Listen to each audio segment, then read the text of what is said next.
Hello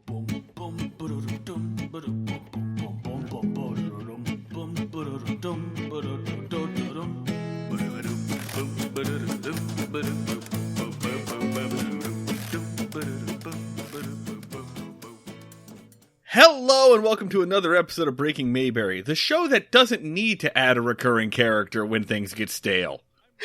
Don't call that shot. We don't know how this is going to go. We may need to add a Cousin Oliver to this mix. We're going to talk about some Cousin Olivering today, but I'm one of your hosts. I'm Marty Schneider.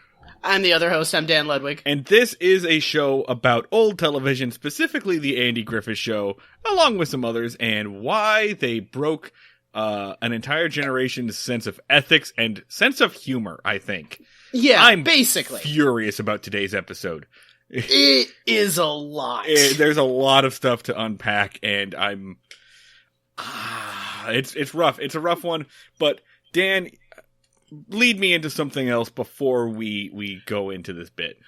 Okay, so as many of our opening things are, a weird thing happened to me today that I'm still kind of like, not shaking off, but processing. Okay. So I went out to lunch today. I'm about to dox myself so hard.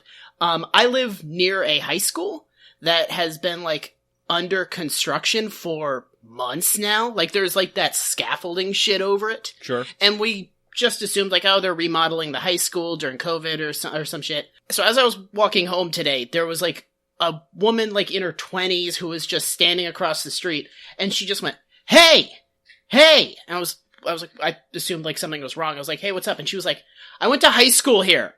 I fucking hated this place. This place sucks ass." I was like, "Oh yeah, cool. I hated my high school, man. Fuck that place." And she was like, "Yeah? Well, mine's getting fucking torn down." I was like, "Oh, cool." And she was like, "Yeah, they're making it into condos. I'm gonna fucking live in that place. I'm gonna rent." I was like, "Cool." She was like, "Yeah." Like, very angrily. Like, she's gonna spite buy an expensive condo in a former high school just so that she can be like, "This used to be a place of fucking learning." Honest? Okay. She's doing spite gentrification. I mean, number one, I'm not a fan of the gentrification model of, closing schools and turning them into condos. That real estate development scheme is fucking bullshit. But this is literally the only upside to public schools getting ripped down and turned into condos, is this lady is fucking happy. That is a Stephen A. Smith but Yeah. If I was making such a fucking power move as, like, living in the place where I had the worst fucking memories of my life, I would probably yell at strangers, too. I would want, like, some random guy walking down the street to know. Do you think she's gonna go in and, like, look at places when it opens and be like, "All right, so I need something on the third floor on the furthest north side and, like, in the corner." And they're like, "Yeah, I guess we have a space there." And she's gonna be like, "Great, because that's where my fucking homeroom is. And that's where someone called me a fat, ugly bitch. I'm gonna fucking live there." Fuck you, Mr. Sweeney. This is my house now. Yeah, she's gonna, like, live there and call her principal and be like, "Hey, motherfucker, I'm living in your job now. How's unemployment?" Her partner is going to be like, "Honey, I don't think we can really afford this." And she's gonna be like, No. Spite. Well, I will find a way. Yeah. I don't think I'd want to do that, man. Like, I can't imagine. I mean, number one, I'd have to move back to my hometown, which is not a thing I want to do. But even beyond that, I can't imagine, like, that novelty's gonna wear off for within a year. And then I've bought a $300,000 condo. It's a 10-minute euphoric rush followed by, like, 2 to 5 years of regret. You think that school administration was bad? Wait till you get to the fucking homeowners association. They have ridiculous amount of control over your life, and now you're an adult. Yes. It makes even less sense. The homeowners association is going to do everything the popular kids did to you, but now they can fine you. Yeah. Now you have to pay actual money. Yeah. Oh, yeah, it's not the best plan I heard, but god damn it, is that not an incredible thing to yell at a stranger on the street? I mean, I'm proud of her, in a way. Yeah. I really wish I'd had something cooler to say in response than, "Oh, that's cool," and then just keep walking. What else can you say, man? Like, I'm gonna go do the same thing! Like, Yeah. Yeah, super, super weird lunch break to my day. That said, like, that building probably should remain a school. Yeah, but listeners, please don't use that information to triangulate my coordinates and shoot me or something. I don't know. Don't John Lennon me. Today was his birthday. He would be 80 years old today if he had lived, and he'd be probably insufferable. Oh God, his Twitter presence would be the absolute fucking Oh worst. my God, we would be canceling John Lennon right now. Well, do you think he'd be... I feel like he'd just be a really annoying Biden guy. He'd be Stephen Kinging it pretty hard. There's two options, right? Either A, he would be going that route, or B, he would be, like, glinnering it. Yeah. I feel like he would be like, oh, well, I think Jeremy Corbyn is going too far with his policies, and would be like, motherfucker, you wrote Imagine! Come on!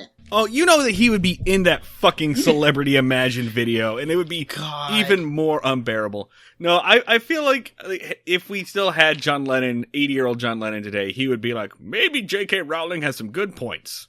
Yeah. So, rest in peace, John Lennon. Today we pay tribute by saying that if you were alive, you'd be a dick. Rest in peace, John Lennon. We are basically saying we're glad you're dead. Yeah. Our official stance is we are glad John Lennon is dead because the alternative would be mildly annoying. The alternative would do some serious fucking damage. Let's be clear on that. Yeah, that's true. Yeah, actually. And also, I mean, what the purpose of our show is, character assassination of baby boomer icons. So this is well within brand for us. Yes. So just to make it official, Breaking Mayberry is declaring war on the Beatles. Do you want to do it? Do you want to just talk shit? I mean, I'm not going to talk shit on the Beatles, right? Because that's the hackiest fucking thing, to be the guy that isn't into the Beatles. I tried to be that guy for a solid 6 months. I read one article online that was like, the Beatles aren't that good, and I was like, I'm gonna be this guy. I'm 22 and I desperately need an identity. And then everyone was like, well, I have several arguments as to why that's wrong, and I'll be like, I'm going to look into my drink and pretend like I have an argument against you. I'm not an anti-Beatles guy, but I am a pro-Monkees guy. Yeah. And a baby boomer once threatened to beat the shit out of me in a bar because I said that the first couple of Beatles albums, I said that the Monkees collection is just as good as the first handful of Beatles albums. Note how I did not say that the Monkees are better than the Beatles. I would not say that. But I was saying, the Monkees are as good as the Beatles were when they started. They're on par. Maybe slightly better, but obviously the Beatles became, a much more important... Anyway, that bit of a slight was enough for a man to threaten physical violence against me. Oh, yeah, no, absolutely. If you... respond with anything other than total reverence, someone will break a bottle at you. Why the fuck did we leave these people in charge of anything? All right. On that same note, let's go ahead and talk about today's Andy Griffith Show episode. All right, so listen. I love me a good recurring character, especially one whose entire purpose is to be sort of an antagonist and make things weird. I'm thinking, of course, The Great Gazoo is a good example, right? Flintstones were running out of ideas, pretty much. They're like, let's just add a little weird gay little alien whose job it is to just come and call Fred Flintstone an idiot and make his life hell for a little while. And there's also we're getting on in years, it's time to add another character kind of thing. The cousin Oliver, as you put it, adding another little girl to the Cosby Show, adding Leonardo DiCaprio to the cast of Growing Pains, stuff like that. So that's what I kind of thought. I thought we were going to get either a new recurring character, sort of like a Doug Judy on Brooklyn Nine-Nine. So this episode is the introduction of a character named Ernest T. Bass. Yeah. And I didn't know much about this character to begin with. I knew that whenever I mention stuff to Andy Griffith fans, they do say let's hear about Ernest T. Bass, right? Yeah, based off of everything I'd heard, he's this crazy mountain man who comes down and wreaks all sorts of havoc. And I was picturing just a whimsical old Beverly Hillbillies style weirdo. Like a hillbilly Mr. McPixlick. Yeah, basically I was imagining him something akin to a leprechaun from stories and stuff. And what I actually got was a leprechaun from the movie Leprechaun. Just disgusting little demon. I don't know what... This episode pretty much reveals Ernest T. Bass as what I can only describe as a backwoods rape goblin. Yeah. And I went back and forth on whether or not I would actually say that on the air, but I have no other way to describe this little weird, creepy little freak. This gun-toting little horny weirdo. This episode is about a man stalking a woman, assaulting her home, and attempting to kidnap her in order to make her his love slave. There's no getting around this. Yeah, they think they're doing a character that is like goofy and whimsical, and it's like, this is the creepiest fucking character I have ever encountered. Just menacing. Just a horrible menace. And what's weird is that, the characters seem to be aware of it in this episode. At least one character kind of says, that Ernest T. Bass, he's one of the worst human beings alive. He is an absolute fucking degenerate. They're like, what kind of flavor do we want to introduce to the Andy Griffith Show? What about a guy, and you just get the sense that anytime he's not on camera, he's masturbating in the woods. Do you think that's a good energy for a character? And he brings that energy real hard here. Yeah. Let's fucking do this. Alright, so we are talking about Season 3, Episode 31, Mountain Wedding. Originally airs April 29th, 1963. Written by Jim Fritzl and Everett Greenbaum. And directed by unassuming human host of an alien parasite determined to open a doorway into the fabric of space and time, Bob Sweeney. Double majored in tax fraud and jet ski sales at the Technical Institute of Northern Florida, Bob Sweeney. Thanks, Jack. And this is the one-sentence summary from Wikipedia. The Darlings ask Andy to help them deal with wild mountain man Ernest T. Bass, who wants to stop Charlene and Dud Walsh from getting married. First episode with Ernest T. Bass, only episode with both Ernest T. and the Darlings, thank fucking Christ. Jesus, yeah. Okay. Because the Darlings should kill him. Okay, so there's already an inaccuracy in this one sentence description. The description says that Ernest T. Bass wants to stop Charlene and Dud from getting married. That is not true. No. They are already married. But the conflict in this is that he just doesn't think it counts. Yeah, he does not obey the laws of man. Yeah, he thinks that a government marriage is not binding. He will only accept a Christian one. Yeah, so, this is how it comes down. The conflict is introduced by Mr. Darling, Briscoe Darling, the father, saying that he doesn't, saying that Ernest T. Bass doesn't accept the wedding. Yeah. And Andy's response should be I don't know what to fucking tell you. Yeah.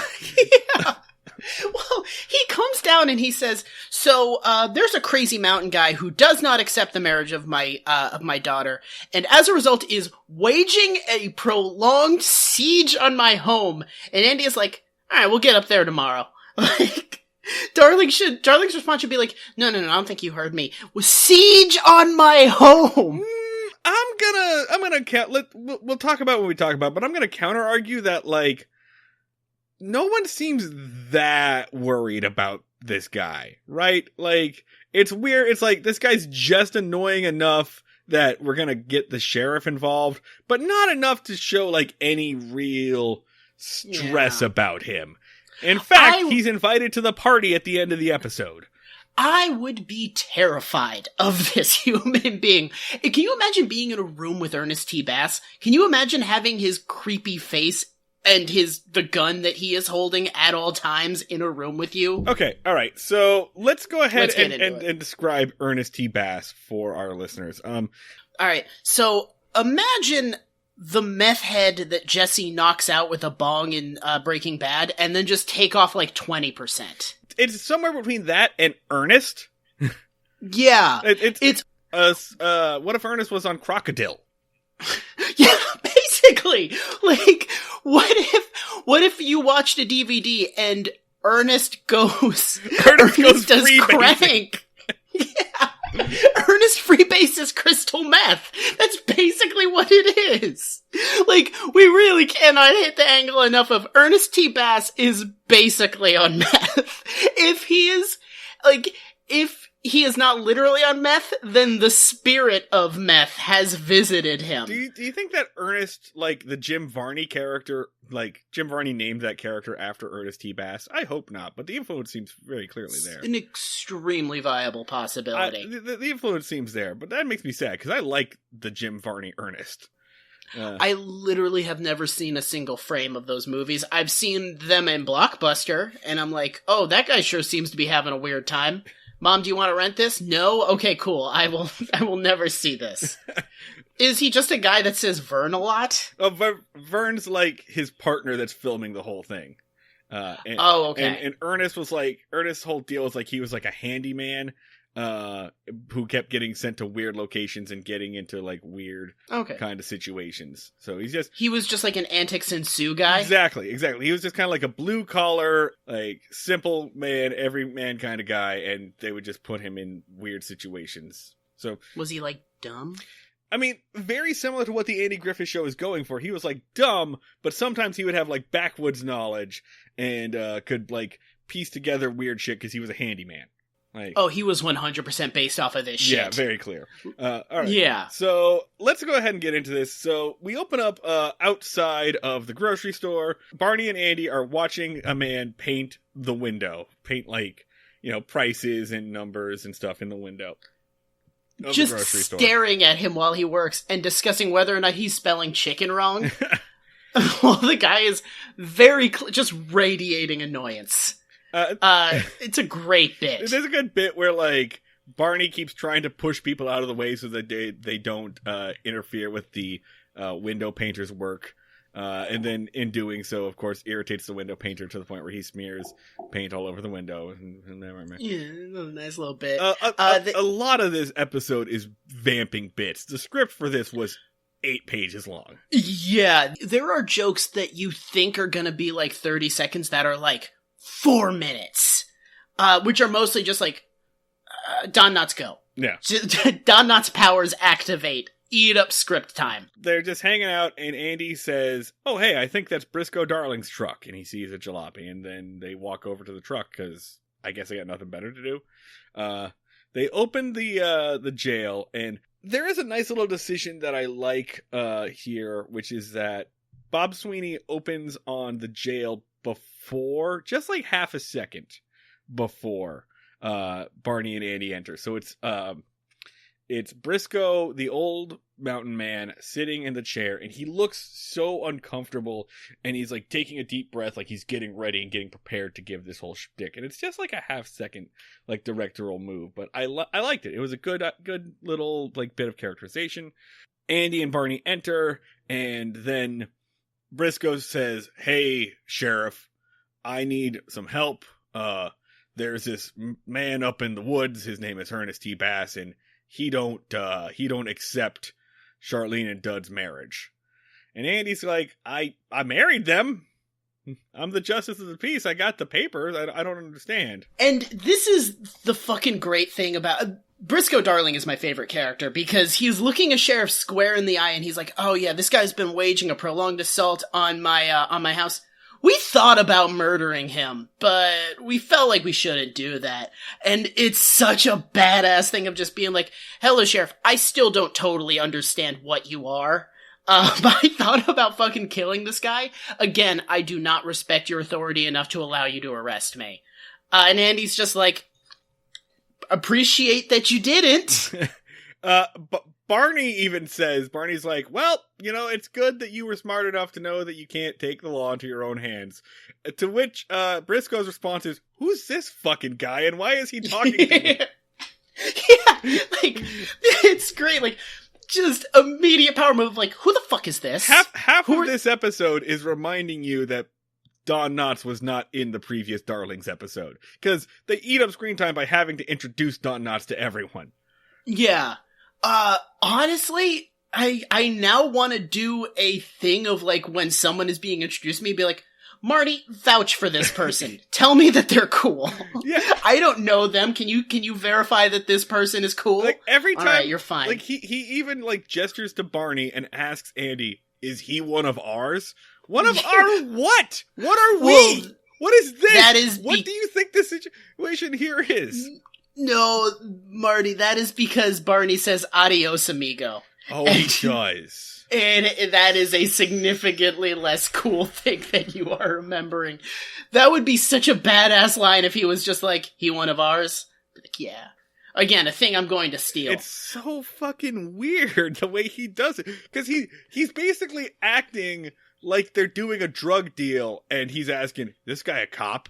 But the guy he's asking is a badge-wearing cop. I feel like that's kind of what his question is, because again, he does not totally understand what Andy's job is. Just like he's looking at Barney, he's like, is this guy going to arrest us or something? He's basically asking, like, is he like a cop or like you? Yeah. Is he a cop that I can bully for the next 22 minutes, or is he like a cop? Is he a cop? Like, yeah, I get it, man. You're a cop. And Andy's got to be like, no, we're both cops. Yeah, but, I mean, he's a cop, but you're a cop. You know? But I could just take your car right now and you wouldn't really say shit about it. God, Briscoe Darling, aside from the things he's about to say in this scene, fucking rules. Aside from about 40% of what he says and does.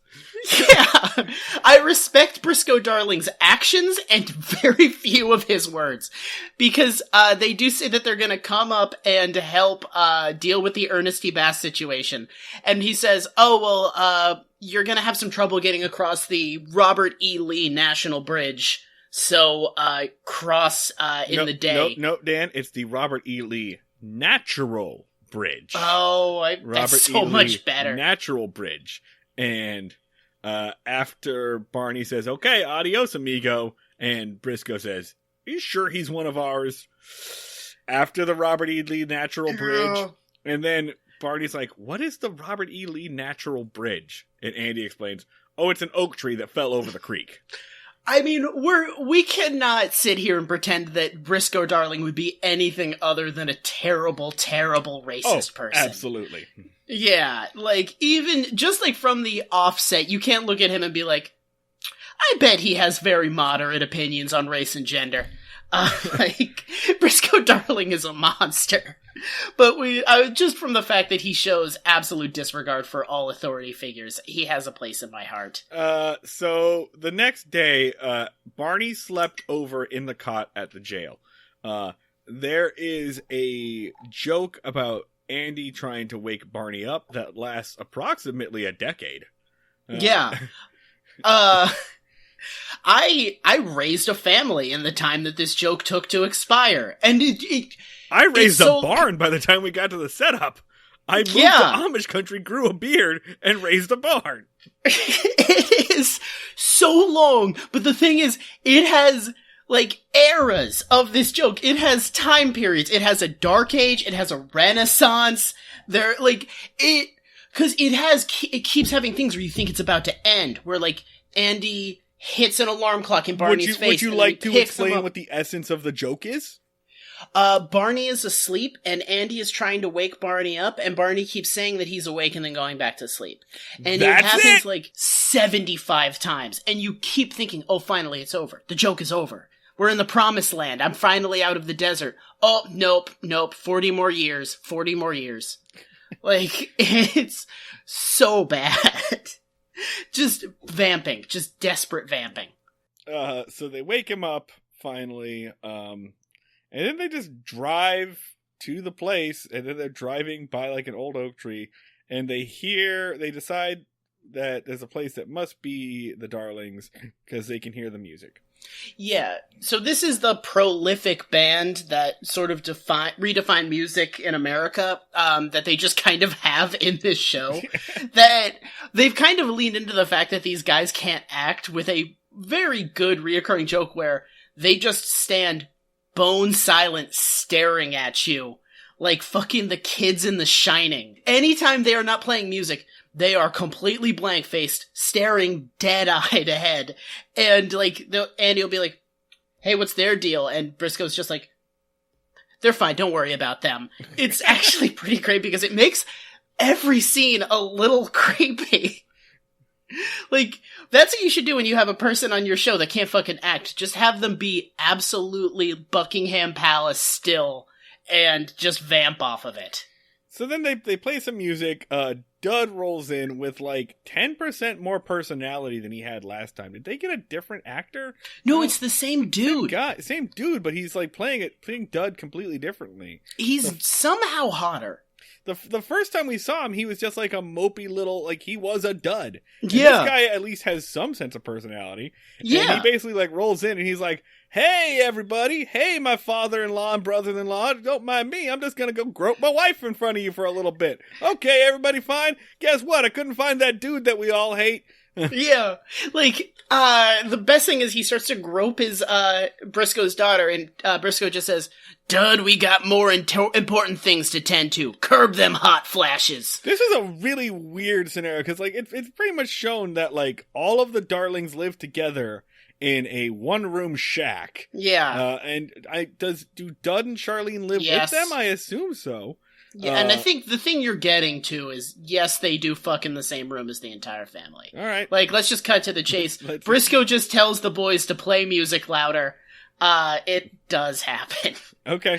Yeah, right. Yeah. Despite the fact that Dud's chin is about 3 inches behind his neck, he's kind of pulling the look off in this. Like, Dud looks good now. He's, like, animated and shit. Yeah, no, I got no issues with Dud. But he says he couldn't find Ernest T. Bass. There is a reference here. He asked Ernest's cousin or where Ernest was, and he said that Ernest went off into the woods to kill a mockingbird. I have no idea what the bit is there. I think they just wanted to say kill a mockingbird on the show. I mean, as sophomore year English taught me, it is a sin to kill a mockingbird, but I don't remember why in that context. Yeah. I don't really. That book is fuzzy for me now. But this is about 3 years after that book was published, and about a year after it was turned into a movie. So that's the equivalent of like how everyone dressed as the Joker for like for a year after Dark Knight. Yes. That's what this is. It's the equivalent of someone being like, "Why so serious on The Office?" It's the equivalent of like a Borat voice, or like a Matrix reference, or like every episode of TV in 2001 asking if you were going to take the red or the blue pill. Yeah. How every single movie for like 3 years had to have a thing where someone bent backwards while something that wasn't bullets was thrown at them. Dud describes Ernest as a pestilence. It says that a pestilence will find you. Yeah. He basically says like, that's one of the 4 horsemen of the fucking apocalypse we got living up in these woods. But you know what? We don't. There's no need for you to go looking for him. Let's play some bluegrass first. Yeah. And then they play bluegrass. There's music now. It's the music times. Yeah, they play a song. There's an okay bit where they hand Andy a guitar that is like held together with duct tape. And then the Dillards play a song. It's a pretty good song. The song is Never Hit Your Grandma with a Great Big Stick. No, the song is not called Never Hit Your Grandma with a Great Big Stick. Dud suggests that they play Never Hit Your Grandma with a Great Big Stick. And then Charlene says, no, we won't play that song. It makes me cry. So then they play a song called Dooley. Oh, yeah. This is pretty good. It's pretty good. And they conclude this with a rock being thrown through a window. Yeah. And you know what, man? Listen, it's 1963. Maybe bricks being thrown through windows, not a thing we should make regular jokes about. Yeah. Just saying. Maybe that has negative connotations. Everyone's super chill about rocks about like broken glass flying inside their house. Are windows free in Mayberry? They're like, we are dirt poor. We were living in the middle of nowhere. A broken window means a fucking like chill could get in and give us all pneumonia. There is like basically cardboard between us and the elements. But yeah, like break a window. These people are living off of gristle and marrow.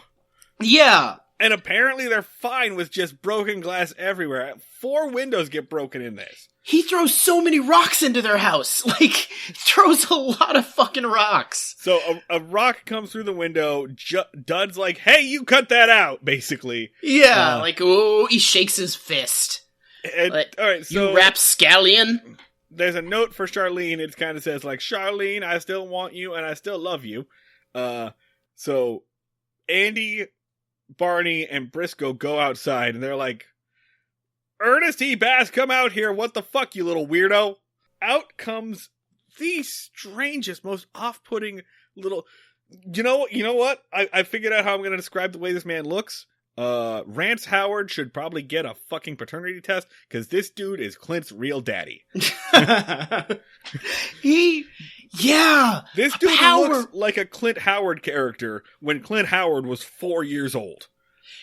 He looks like Dewey Crow from Justified, but worse.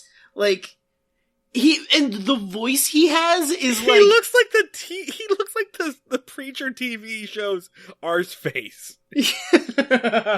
That's why boomers believe in lizard people. Okay, because there's one right here. Just, like, he looks like he crawled out of a mud pit and immediately picked up a shotgun. Like, just this disgusting little, like, borrower-ass fucking gnome. He looks like if Jeff Goldblum got into the machine in The Fly, and instead of The Fly, there was a fucking, like, 3-toed gecko on the screen. He looks like a living manifestation of all of Jeff Foxworthy's sins. Like, yeah. Alright, so this fucking weirdo is dressed like Elmer Fudd. He's got the stupid hunting cap on. He's brandishing the shotgun wildly, which makes Barney drop his gun. And he speaks in this little voice. Just this, like, high-pitched twang. Like, it's, like, pain. Pain to hear. Again, let's just make a character that is, like, on every sensory level, upsetting. And so he basically says, I'm not gonna do the fucking voice. No, I will get a court order to stop you from doing the fucking voice. So he says, your marriage doesn't count because it wasn't done by a preacher. Yeah. So, I can still woo Charlene and I can still sweet talk her and charm her and get her to be my girl instead. Which is fucked up logic on so many ways, and yet is not that different. Here's the annoying part about this, right? It's not that different than, like, most fucking plot lines around this time. Most of these plot lines were like, I can make her be my girl, but it's okay because we're both handsome, young, white American teenagers. When you take that same plot line and you make it a weird mountain goat person... when you involve shotguns, then it takes on a much more sinister connotation. That plotline is never great to begin with, but once it involves domestic terrorism, there's a line, and that line is ammunition, and this show just crosses right over it. Like, well, I was gonna go mail this pipe bomb to the sanitation department, but I guess I'll make some time in my schedule. Quick question. While we're kind of trying to establish a very real sense of what Ernest T. Bass is for the listeners so they don't have to watch this, what do you think Ernest T. Bass smells like? Like, from getting an eyeball on him, what's the smell that you think you would experience? I'm thinking beer-soaked popcorn. Like a backed-up sink that you have to snake. Yes, yeah, like something that's recently been unclogged. Like, I think... a combination of shit and motor oil. There is not a single clear pore on that man's face. I feel like if I was in a room with Ernest T. Bass and he left the room, I'd touch a surface and it would be sticky, and I'd be like, he didn't even touch this. How did he make it sticky? It's basically like the real life equivalent of Pigpen. Like, it just feels like there were stink lines on this man. By the way, I'm going to point this out. This is part of the reason I hate this episode so much is that it is just uncharacteristically slapstick for the Andy Griffith Show, right? This is a show that we've seen pull off fairly good drama, right? Yeah. We've seen this show be decent in drama. We've seen the show be genuinely funny. We've seen the show do physical humor pretty well. But this one goes, quite frankly, Looney Tunes. Yeah. It goes so far into the, like, Tex Avery realm. And sometimes, yeah, we've mentioned that Hal Smith can do that as Otis, but this dude is no Hal Smith. He does not have the charm or persona of Hal Smith. Turn this whole thing into a wacky fucking Benny Hill romp is so uncharacteristically weird for the Andy Griffith Show, and not in a good way. And in, like, weirdly, like, one of the darker fucking episodes. That's what this is. This whole thing, it comes down to, like Looney Tunes-esque antics, right down to, like, dressing up a man in a woman's costume. It's so fucking cartoonish for this show, and it's, there's a reason why you can do certain things in cartoons that you can't, that are fucking weird and gross when you do them with human beings. Yeah. It's, the thing that immediately, like, bothers me about this is, like, they're like, okay, so who's Ernest T. Bass? Well, he's, first and foremost, this is his big deal. He is mentally unstable. And he is actively dangerous. And, like, Ernest T. What else is going on? Well, he's always holding a gloated gun. Oh, well, I'm assuming he never, like, points at people. No! He's pointing it at people constantly. Like, and... no, it is not even vaguely suggested by anyone that Ernest T. Bass should not have a loaded firearm. And I can't tell if this is something that, like, the Andy Griffith Show suggests, or if it was just, like, a prevalent attitude of the time. But it is still fucking crazy to have a character, like, so clearly need to not have a gun, and to have no one even vaguely suggest that they should be unarmed. Well, if he didn't have a gun, he would still be throwing rocks. And if he didn't have a gun and rocks, then how would Andy immediately negotiate with a terrorist? Yeah, that's the next thing. Andy's whole thing is immediately just like, let's see what he wants. Let's hear him out. Yeah. So fucking A. So he says that, like, your marriage doesn't count because it wasn't done by a preacher. And then Andy's like, okay, so if we get a preacher, will you give this shit up? Fine, we'll bring the preacher up tomorrow. And, like, why? Why did you play on this fucking playing field, Andy? Why did you go this direction? Why did you give him... Because then he's like, tomorrow! Huh? Yeah. That gives me 24 hours to woo her! Yeah! Like, Charlene has to just be standing there like, well, we were trying to book a venue in the spring, but fuck me, I guess. We'll get married tomorrow so that you don't have to deal with a crazed mountain man. They're already married! I don't understand how they have any response to Andy other than, why did we even bring you up here? Yeah. You did literally nothing we can't do. Like, you basically capitulated to him immediately on everything, and he's still here. So that night, right, they spend the night, Andy and Barney do, they spend the night at the Darling, so if you want to rob the Bank of Mayberries, now's the fucking time to do it. Yeah! I guess. Anyway, so... like, there's another 8-minute bit about how everyone snores, and Andy and Barney have to move them and flip them over so they won't snore, and then they all go back to sleep, and then they start snoring again. Yeah. Goes on forever. And when a rock goes through the window, I am like, thank fucking God! Like, please, thank you, Ernest T. Bass, for delivering me from this purgatory. Andy comes over to the window and says, Ernest T. Bass, cut that out. If you keep throwing rocks, I'm going to have to arrest you for throwing rocks through windows. And the response to that is more rocks through windows. Yeah. Like 4 windows get broken here. And everyone yells at Barney, like, Barney's going to get all of our windows broken and get us stoned. Like, why are you all yelling at Barney? Barney's the one who wants to arrest this guy. Yeah, it is. Well, I will say this. Andy has no ability to arrest this person because he would just immediately run off to the woods, and if Andy followed him into the woods, Ernest would kill him. Ernest would execute him in the woods and bury him in a swamp.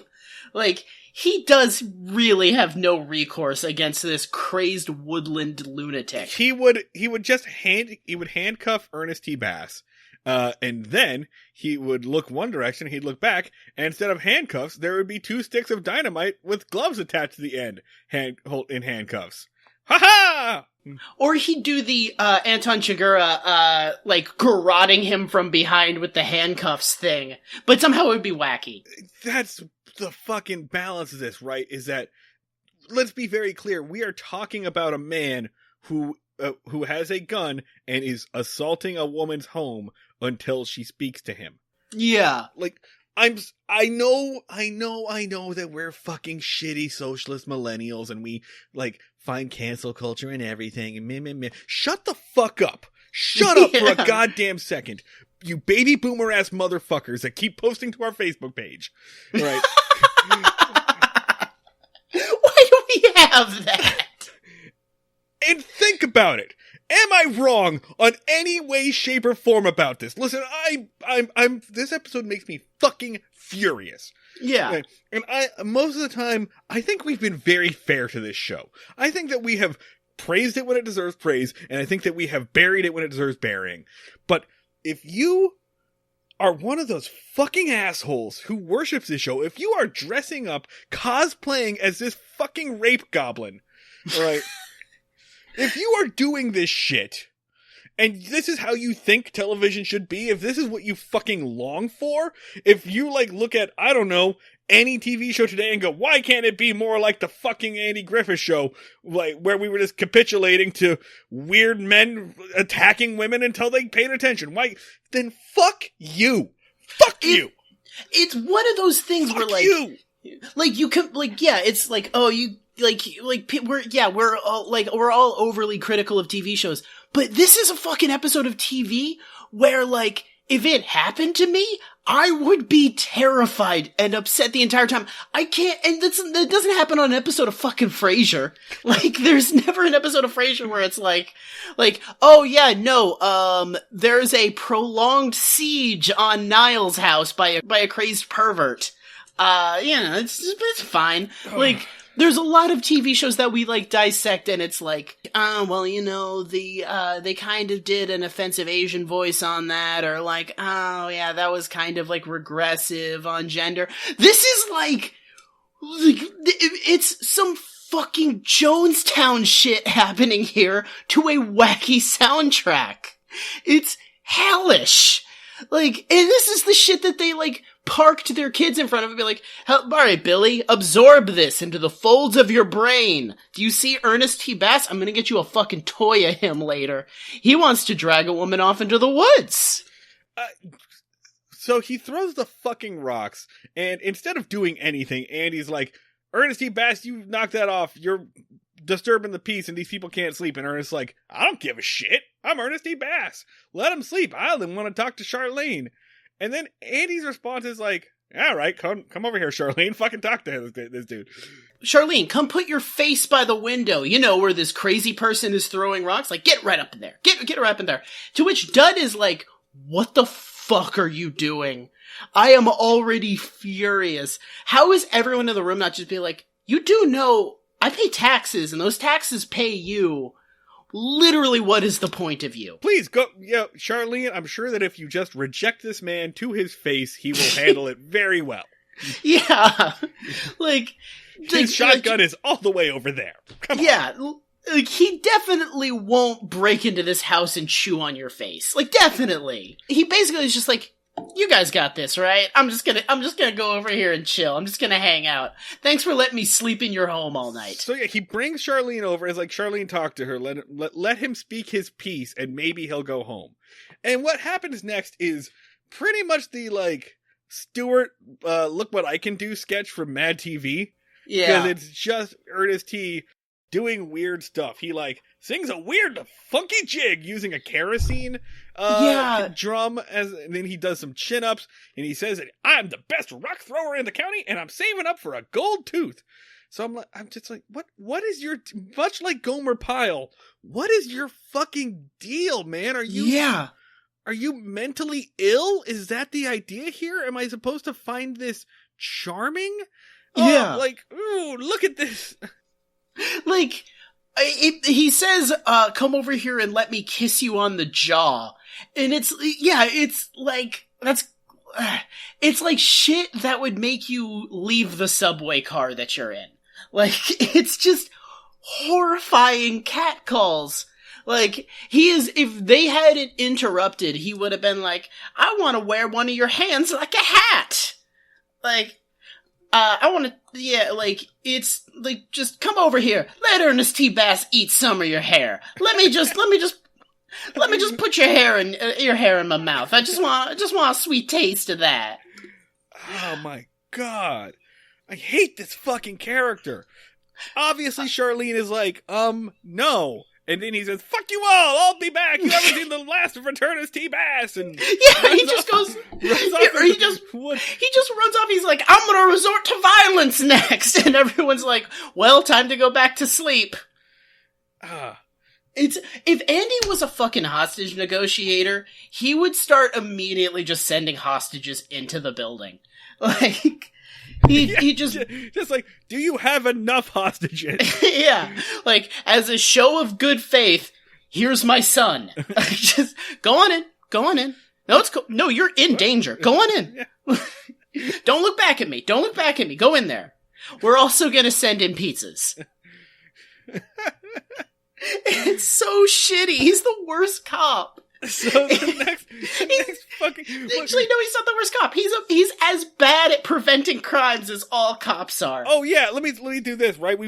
Our new thing is that we tried to figure out how the problem could be resolved without the Mayberry police involved. I think in this case, they just kill him. Yeah, yeah. No. All right. How could this situation be resolved without involving legal authority? I think the events of this episode, like, except honestly, just do all these things that a person could do and not have to drive into town. If you didn't involve the police, Briscoe Darling would have saved on gas money. Yeah, the only thing that Andy really contributes here is that he knows the preacher's phone number. Absolutely fucking useless at preventing violent crime in this episode. Oh, wait a minute. It's the 1960s. All you do is go, Sarah, get me the preacher. Yeah. Yeah, you don't even have to fucking do that. It's so bad. He sucks so hard. So, okay, it's the next day. They're getting ready for this fucking wedding. And Charlene comes out wearing, is there a moment where, we're supposed to think that this is a beautiful dress and a beautiful moment? It looks like shit. She looks horrible. Yeah. She looks like fucking Bo Peep from Toy Story. She looks like a white Dalek from Doctor Who. Just a fucking, ice cream cone that is severely melted. She looks like the angry girl sheep from U.S. Acres. It's so bad. It's just a cone. She looks like an upside down sconce. It sucks so hard. But you know what? I mean, this show doesn't give a shit about women or what they look like anyway. So, yeah. Or really, the show doesn't give a shit about women beyond what they look like, I should say. Bob Sweeney just was like, hey, can we get a wedding dress from props? No? Do you have just a bunch of white cloth? Alright, glue that to her. We gotta... Time is fucking money.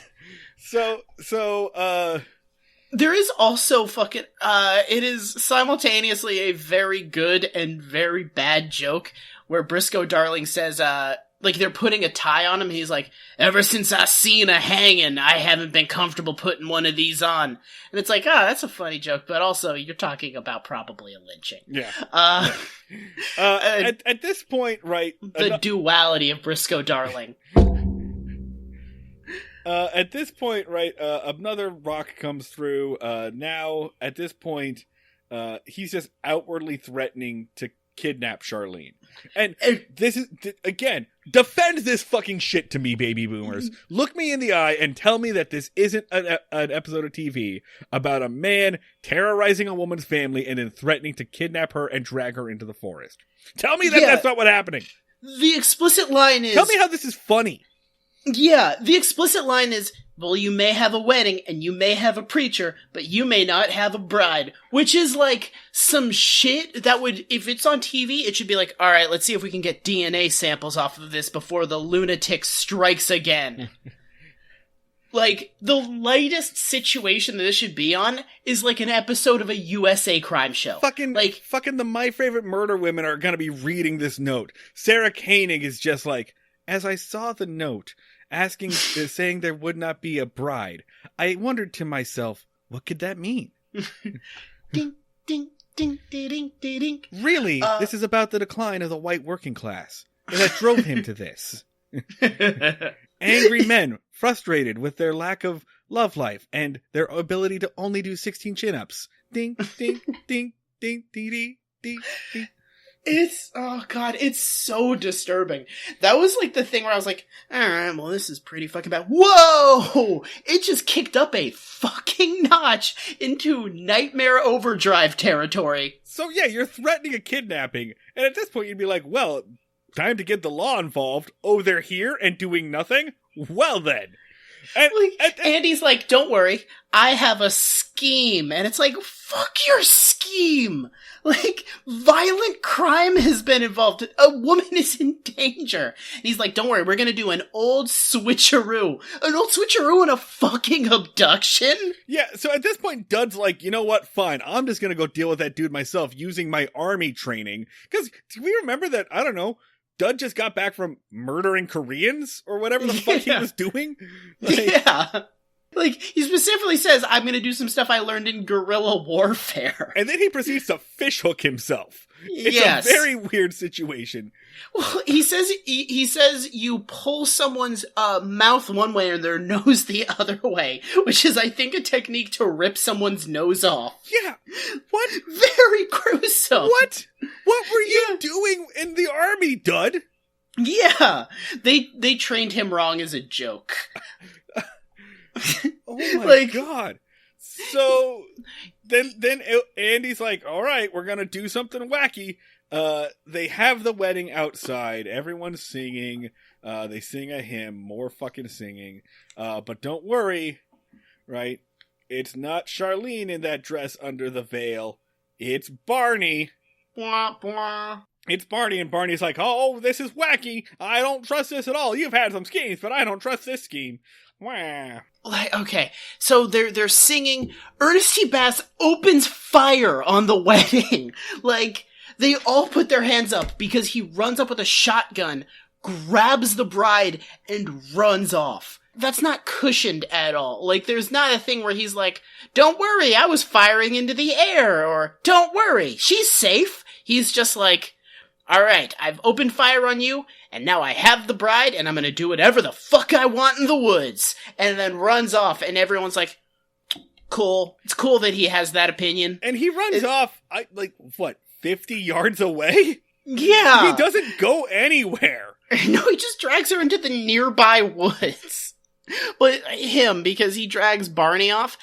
And then he delivers a chilling monologue where he specifically says the phrase, I can get real mean, but it's okay because I'm healthy. Yeah. Like, yeah.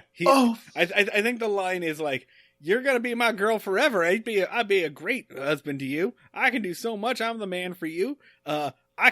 Sometimes I can be real mean, but I make up for it by being real healthy. Fucking what? Yeah. Like, fucking what? Like, who typed that? What human being put their hands to typewriter keys, was like, do normal sentences. I want to put my name on this. Yes, I absolutely want to put my name on these words. Like, fucking Jim Fritzl and Everett Greenbaum. Jesus like, Christ. Basically, character. Wait. Fritzl and let me double check something with Fritzl and Greenbaum real quick, because I think these are the same dudes. Oh yeah, so these are the same dudes that wrote The Farmer Takes a Wife, which is pretty much just Alan Hale Jr. coming to town and just harassing women on the street until, like, one of them marries him. And I think they also wrote the episode that was about childbirth, but didn't have a single woman in it. So a quick perusing of their Wikipedia pages shows that Jim Fritzl has actually been divorced more times than he's been married, and Greenbaum's actually still in jail. He's dead, but they're not letting him out. Wow, that's crazy. Wow, these guys are world-class dirtbags. Like, these guys are the fucking worst. While Barney is being, like, dragged off into the woods to probably be eaten, they resume the wedding, and they do the wedding real quick. Like, okay, marry her now, marry them now. Meanwhile, Ernest T. Bass is doing his monologue, and Barney takes off the veil and says, I wouldn't marry you if you were the last man on Earth. Yeah. That's a joke. The wedding is done. Andy shows no concern for Barney. Like, Briscoe Darling has to be the one to be like, should we go check on that dude? Yeah, Briscoe Darling turns to Andy, he's like, you do realize your deputy is probably dead by now, right? And Andy's like, shit, you're right. We gotta go get the remains. I didn't think this through at all. And then, they all have a party together because now that it's, legal in the eyes of God. In the eyes of God and Ernest T. Bass. Yeah. Most important, like, alright, so, yeah, God validates this marriage, but more importantly, Ernest T. Bass. Like, you know what's great for a marriage is having it defined by a mountain man rapist lunatic. And then they're like, okay, I guess this guy who has clearly shown a sense of boundaries, I guess he'll obey now, right? And then they just have a party, and they invite this fucking dude, and he's allowed to be at the party. He just tried to kidnap your daughter. Yeah, like, alright, they're gonna have, I'm assuming that there was going to be an original wedding, and the friends and family of the Darlings, and probably Bud's family were gonna show up, and they're gonna be like, oh yeah, sorry, we're not actually doing that ceremony. I'd be like, why? And be like, well, we did do a reception. It was, us and a sheriff we've known for 20 minutes, and also a dangerous lunatic. So, we'll send you pictures. It'll be great. Fucking episode of television. And then I guess, Ernest T. Bass goes back to mailing manifestos to various municipal buildings. He also tries to get with Barney at that point. Like, he also tries to force himself onto Barney. So. Yeah, they do a some like it hot joke. Yeah. Fucking, yeah. Like, it is, so is Ernest T. Bass just like a regular character now? He's got like 6 or 7 more episodes. Okay, so that'll be struggles, so we can look forward to that. I'm sure each one will be more horrifying than the last. Like, it'll be like, oh, this is the series wrap on Ernest T. Bass. Be like, what you got, Ernest? And be like, I got a child in my trunk. Be like, well, how are we gonna get out of this one? The worst fucking character. Somehow this show continues to generate worse and worse characters. Each more diabolical than the last. This episode was voted one of the top 10 fan favorite episodes, according to the ultra-reliable Mayberry Wiki. These people are psychopaths. Do we want to talk about, so we had early plans to kind of integrate ourselves into the, Andy Griffith fandom community, and there was one guy that we were kind of circling. Do we want to, what's his fucking name? Which one? The guy that dresses like Floyd. Oh, his name is Alan Newsom. Yeah, we were, like, interested in him. We were like, let's fucking get in the head of this Alan Newsom guy. Let's, like, maybe we should try to talk to him one day. Fucking Trump supporter. Just hardcore. Like hardcore. Not just, like, not just following and retweeting Trump, but following Eric and retweeting Eric. You know they're deep in that shit when they're retweeting Eric. They've run out of Don Jr. tweets to retweet. They're on Eric. I have such a weird relationship with this, because on the one hand, like, a little bit of respect for the man for, like, maintain this community of weirdos that, like, has so much passion. And as a podcast producer, right, the fact that he's kept this shit going for 10 fucking years is amazing to me. But on the other hand, fuck you. Like, fuck this entire band of lunatics. And, like, I had this dream, dude. I had this idea that maybe we'd go to Mayberry Days and, like, we would find something fun about it, and we'd tell them about our show and be like, you're probably not gonna like it, and they'd listen and be like, well, and then, like, we would be like, yeah, I see. Like, I had this, like, intergenerational dream, and then I got into these fucking people's, like, heads and their YouTube pages, and it's just a bastion of anger and sadness, and, like... You had this vision of them taking it in good humor and being like, well, we love the Andy Griffith Show, but you raised some good points. Wahaha! They would have Wickermanned us, motherfucker. Like, they are currently producing a movie about some guy who is forced to live the Mayberry way as a punishment for a crime. And then winds up falling in love with, like, Simple Visions and the vision of the Andy Griffith Show. These motherfuckers are 100% doing ritualistic sacrifices. Like, if... How many restraining orders do you think Ron Howard has against these people? Oh my god, it has to be so fucking many. And it's gotta be a problem, because, like, Clint shows up. Clint goes there for the admiration. Right? Yeah, they 100%, like, see him tweeting, like, pro-Obama stuff, and they're like, He's sullying Opie. Opie would never say this stuff. Opie would never vote for Biden. We need to go kill him so that he'll stop. I mean, Ron Howard and Andy Griffith both campaigned for Obama together. Yeah. Like, and how the fuck do these Trump-supporting motherfuckers reconcile that? I mean, this is one of their favorite episodes, dude, so... Yeah. I hate these people now. They're the fucking worst. If this is the kind of shit that you wish we still had, and bear in mind, Dan and I have been very fair to this show. We have praised it on numerous occasions. I'm going to make our stance official. If you're a fan of the Andy Griffith Show and you take issue with anything we've said, shoot an email to breakingmayberry@gmail.com so that we can set up a time and place to fight you. We are making it official. The hosts of Breaking Mayberry will fight any of you. We will meet in a park. We will wear masks. There will be no grappling. And we'll see what happens. I'm sorry. Y'all got fucking pacemakers. All I gotta do is turn on a microwave and you'll just drop dead.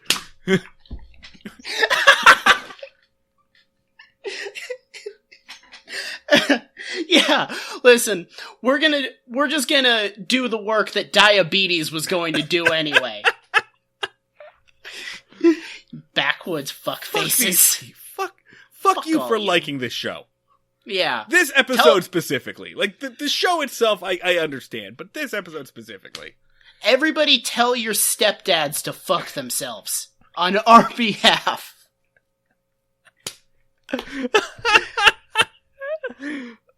This is possibly the angriest I've ever been at this show. It is. I'm numb at this point. Like, it just washes over me, but fuck. God. Yeah, no, that is literally any scene that Ernest T is not in. He is masturbating in the woods or mailing pipe bombs. There's a reason why we don't do this on video, because I am just like, you're sweating. 40% flop sweat at this point. Just. Alright, should we call it before you actually die? Fucking call this shit. Alright, rate it. Tell you what, listeners, give your own ratings based on what you think we're gonna say. Guess. Take a wild shot. Like, despite his best efforts, Briscoe Darling is not able to redeem this episode. The best part of this episode is the racist lynch mob member. Yeah, the guy that is in one episode anti-immigrant, pro-Confederacy, and vaguely alludes to having seen a lynching. And I'm like, well, he's definitely the bright spot. Andy meter, like, 0. This episode fucking sucks. It's not entertaining in a way, shape, or form. Like, its bits, such as they are, go on way too goddamn long. right? Yeah. There's no script or story, and it's also just completely out of character and out of tone with the rest of the show. It's so weird. It's so fucking weird all on top of all of this, right? It definitely feels like you are witnessing something like otherworldly in how stupid and bad it is. It just feels so fucking wrong. It feels like you're watching something creepy and unnatural. It feels like I'm watching like a dog give birth to a raccoon. It's upsetting. All right, and so like Barney meter. Here's the thing about the Barney meter, right? I could almost like just let this pass as like, okay, this didn't age well, if it weren't for the fact that this episode seems to be so beloved by this community, and this character seems to be so beloved by this community, that they built like multiple stories around it, that they looked at this and were like, yeah, we're gonna need more of this shit. A lot of this shit you can kind of write off as like, well, they didn't know any better.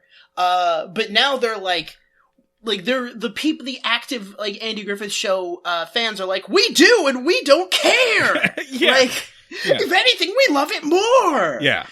We understand consent and we think it can fuck itself. Ernest T. Bass. So yeah, fuck this episode, and fuck everyone that likes it, and that's my Barney meter.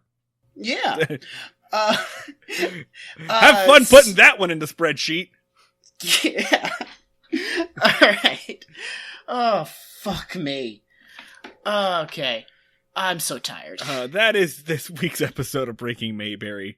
I hate this. Do you remember at the beginning of this season where you were like, what are we gonna do if the Andy Griffith Show is good? I'm Dan and I'm worried about this. Every year I'm worried about that. And it always starts like okay, where it's like, oh, this is actually kind of funny. And then like slowly, I'm assuming that there's some sort of low-level gas leak in the writer's room of the Andy Griffith Show. And, like, first they're like, all right, back from vacation.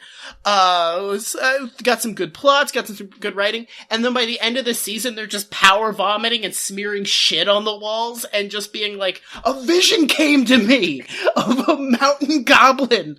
He respects the laws of neither man nor God, and he takes what he wants.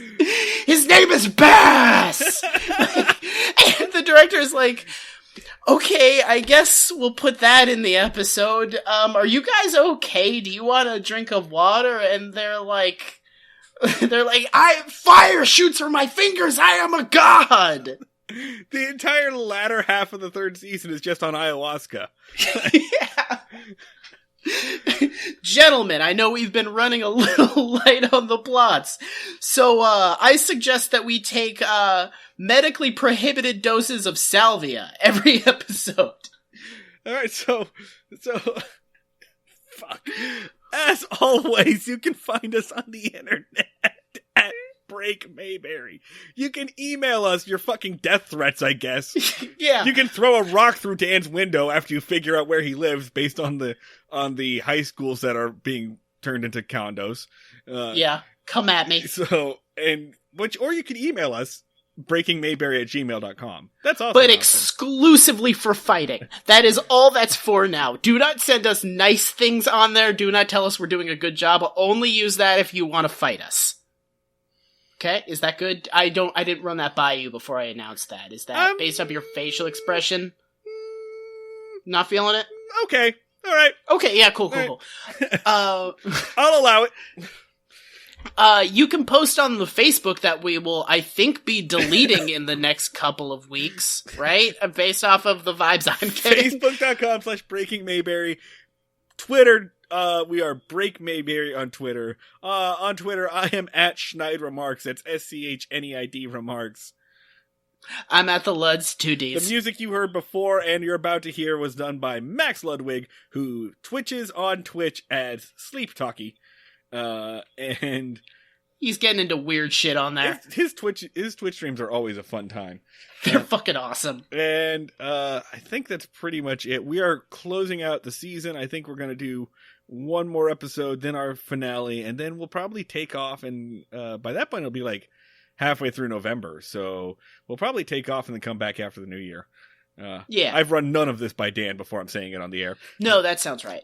And so, thanks for sticking with us. We'll see you all down at the fishing hole.